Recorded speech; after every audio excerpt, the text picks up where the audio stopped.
Hey guys, this is PE tip from number 15 from Bad Marketing, and today I'm going to be talking about how you need to stay in control when you do PE, okay, male enhancement. So a couple things, guys. When do you need to be in control? Okay, so when you're using a device such as Bathmate,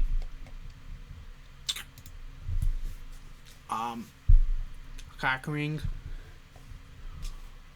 or the size genetic extender, you need to be in control of these items. You need to be in a way so if you had to ever take them off like in a hurry, you can do it, right? So that's what I mean by in control. You are in a position where you can do this without there being a problem.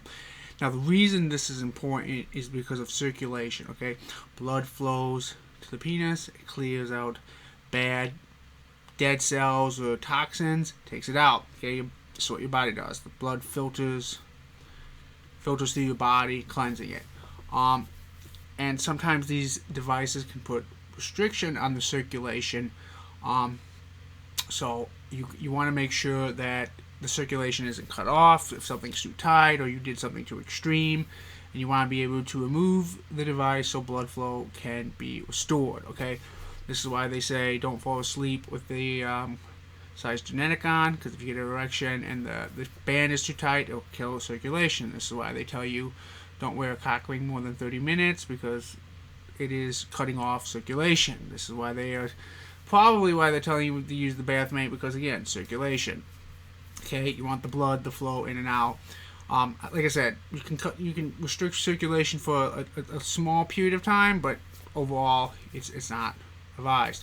So, let me give you some examples where you could fall. Now that you understand what not to do and why not to do it, let me discuss some scenarios where this could occur.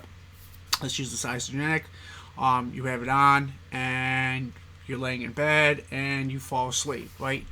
You are unconscious. You are no longer in control, and something could occur. Okay, same with the cock ring. This has probably happened to people a few times. They've probably fallen asleep with devices on, and well, I personally don't know anyone that has gotten injured doing this.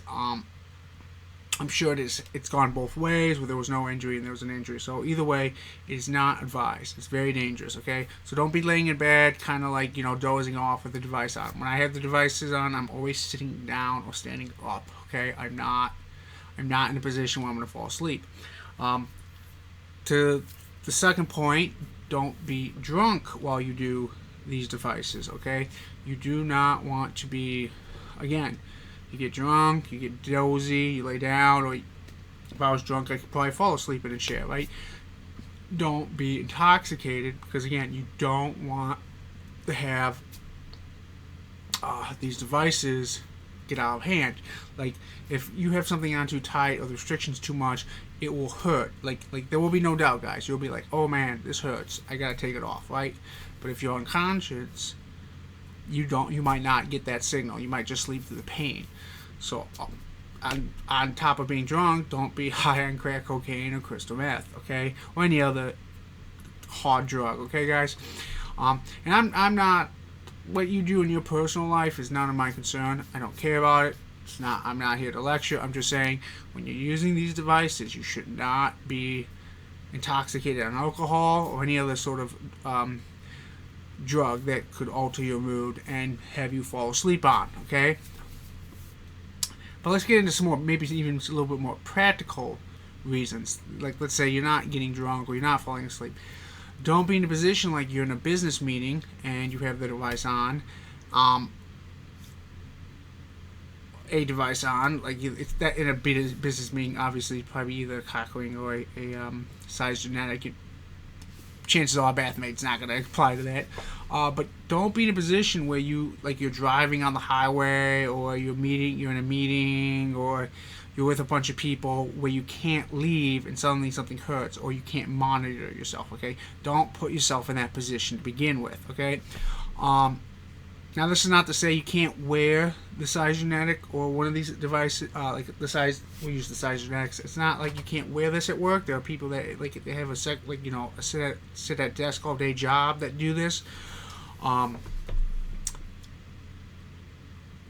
I'm not talking about that. I'm just, like I said, if you're in a place where you can mind yourself, like you're going to the bathroom without there being a problem, and just, okay, everything's fine, I'm gonna go back to work.